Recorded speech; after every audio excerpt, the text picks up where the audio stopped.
before I talk about our game against Central Florida, we just found out, literally in the last 15 minutes, that our appeal was denied for Abdul. And so what that means is that he will be allowed to practice but not play, and he won't be able to practice until he has passed 9 hours in this semester. So our finals are the 5th through the 9th, and as soon as 9 of his units are posted, that he's going to pass those units, which he's going to pass 15. He's not going to pass 9, he's going to pass 15 hours. That's what he's easily on course to do right now. But needless to say, disappointing for Abdul and disappointing for our team and the players. He practiced yesterday, and I was just discussing with him. Now, he was inspiring his teammates. Like, first of all, he was the best screener on our team, period. Yesterday, though, there was one play where he's running down the floor, blocks the shot coming from behind, running the guy down, and like, as the ball was out of bounds, like Mario's jumping on his back. He's so excited and inspired by just what a great play and how hard he played. So there are good things ahead for Abdul and for this program, and I'm excited about that. Just disappointed it's not going to be this year. What's the next step? The next step is exactly what I just said. He has to finish his semester. It ends on the 9th of December. And then he'll be able to start practicing, hopefully, either the 10th, which I think it might even be a game, so it'll probably be that next Monday. But there are no other steps other than that. When is he allowed to play in games? A year from now. Yeah, he's not allowed to play this season. I'm sorry, I didn't make that clear enough, I guess. It's kind of, where it always has been. So in other words, we appealed, nothing changed. It's been exactly how it's been. Moving forward to the upcoming couple of games, what would you like to see out of the team heading into the tournament that you maybe didn't see, or the momentum continuing from the home opener? It's just, first of all, it's always one game at a time. So all I'm thinking about right now is Central Florida. We watched their game last night against Nicholls State. Nicholls State won at Boston College in their first game. Central Florida crushed them last night by 24. So Central Florida is very good. But for us, we've got to get better staying in front of the ball, playing without fouling. We've got to do a good job at rebounding. This is a very good rebounding team, and then they have, a very experienced, very much like Norfolk State, only these guys are more talented and better. They've got 2 fifth-year seniors and 2 fourth-year juniors that start for them. And then they have a 7'6" center that is, a guy that you don't see every day. He had 16 and 16 last night with 4 blocks. You talked about having the nerves as a freshman, and he spoke with you, and then you just started playing basketball. What can you do as a coach to help those 6 freshmen with those nerve issues? I think that's over now. Game 1 is over. We played in front. I mean, with every game, it becomes more about learning, getting that experience. But everything's it's going to be an experience. It's going to be it's a process. You have to go through as a freshman,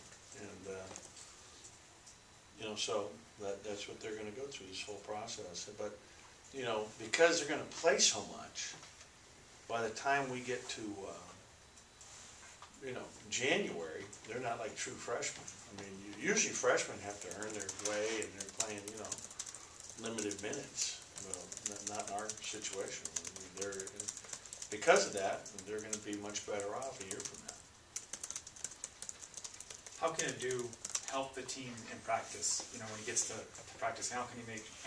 Well, just say how he's been doing. I mean, by competing, he makes it a lot tougher on his teammates when he's out there because he's physical. He's tough. Ask Q. I mean, Q took 2 screens yesterday where he actually one of them he went down like a sack of potatoes.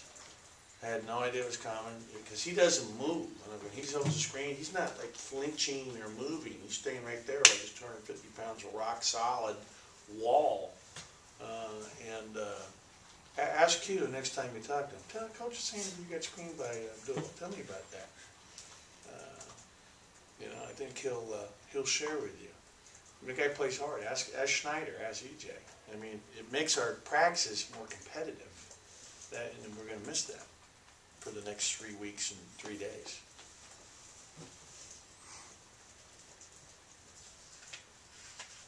How's IJ and is he still on IJ, track with injuries? health-wise, was fine yesterday. And Q, it was just the cramps. There was nothing more complicated than at the end of the game. Yeah, it was Okay. just the cramps. I mean, he had a knee brace on because he tweaked his LCL, which we didn't talk about going to the game because I didn't really like letting everybody know that we're playing against. He had that. And that still is there, but it's improving every day. How much will that experience going to Italy over the summer and playing in that closed-door scrimmage get those freshmen prepared to go on the road for the first time? Oh, not at all. From the standpoint of it's a totally different environment. When we played in Italy, Greg will tell you, there was nobody there. We played in front of, the biggest crowd was 30 people. I mean, and I'm not saying there'll be huge crowds for the Mississippi State game against Central Florida, but if we play Charleston, for example, that's a real road game. And these kids have all played in high school. They've all played against their arch rivals. They all have a feel for that. It's just a different level when you get to college. I saw on Twitter today, I was interested in your opinion of the NBA reviews 2s and 3s during the media timeouts. Would you kind of like to see the college game go to that format rather than trying to review it when it happens? Oh, I haven't thought about it. I don't know if we have enough of a workforce to do that. I mean, we don't have a 30-second clock in Mississippi, I think, primarily because it costs money. All this costs money. So, NBA's, I think their deal was $2.7 billion for the television. So they have a little money. Ideally, as long as they're checking it. I mean, think about where the Right. game has come. Football. I mean, now you can check. Was he on the line? Was he not on the line? Did he have both feet in? Did he have 1 foot in? I mean, it's amazing. It's so much better than it was, years ago. And not just basketball, but in all sport. It's phenomenal. But it's just, can they do that? Do we have the technology? Who's responsible? How does that work? I don't know, but actually, it doesn't happen that often. Right. You know what I mean? Questions? Coach, Jim. what is the emphasis down the post and the defensive emphasis in the post? What are the points of emphasis that they're trying to look at this year? Well, rough play and physicality down there has always been, it seems like every year, it's a point of emphasis. The one change this year, which is really odd, it's against everything we'd ever taught in basketball, which is when you slid over to get in front of someone, you stayed on the ground and you let them knock you over. Now with the restricted area, the NBA restricted area, they changed the rule this year. So now, when you're inside that area and you're the secondary defender, I mean, if you're guarding your own guy, you can stay down.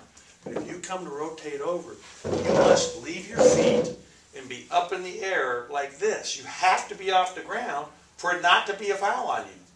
Like Mario Kager's 4th foul, either in Delta, I guess it was Delta State. He was taking a charge. If he had just left his feet and gone up like this, there would be no foul. You have to be leaving your feet, which we always say, don't leave your feet. So, it's totally contrary to what, that had been, so it's a new rule, and so now all of a sudden, leave your feet. But that's what we have to do. So that's an odd rule. The other thing is, you can't dislodge the guy. Last year, they allowed the arm bar in the back for the first time, allowed the NBA. But it's only within 3 feet of the lane from the baseline to the free throw line. There's actually a little marking on the floor on each side that shows you where that occurs, that you're able to place pressure in the back. Yeah, but, you know, those, I guess, are the basic things. Norfolk State's coach the other day was talking about, he kind of, seemed like he thought that rule might get changed mid-season or something. Is that something that you think could happen? Which rule? Just the fouling in the post and, you know, what you're talking about, raising your arm and stuff.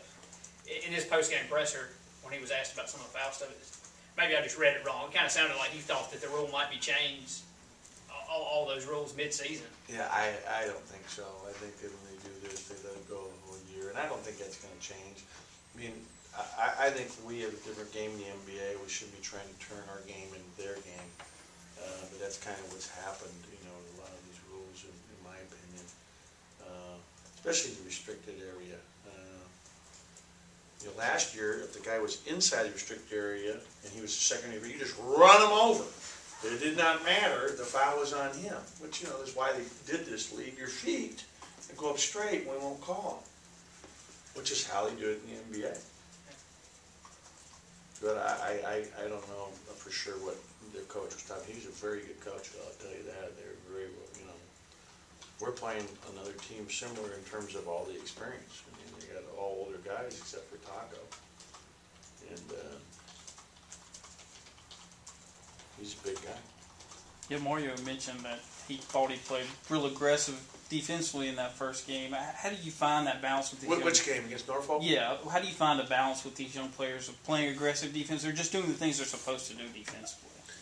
You know, what we have to learn to play without fouling too much. You know, even this last game, we had 22 fouls.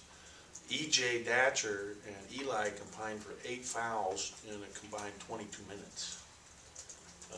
You know, so we've got to get better at giving more of a gap and learn to play without fouling, but being aggressive at the same time. It's a real, you know, and that's the key, is learning that, and that comes with experience. You know, getting used to this game, how the officials are calling the college game. As soon as you put your hand on a guy when he has the ball, it's a foul. On Abdul, when he gets eligible next year, will he lose a year eligibility or will he be a freshman? He has 4 years Okay. to complete 4 years as of next year. Very much like Chenway from the women's team. Chenway went through this exact scenario, also from Nigeria. Just like Blue. Yeah, Falu had the same thing. You're correct. Any more questions? Okay. Thank you. Thanks, man.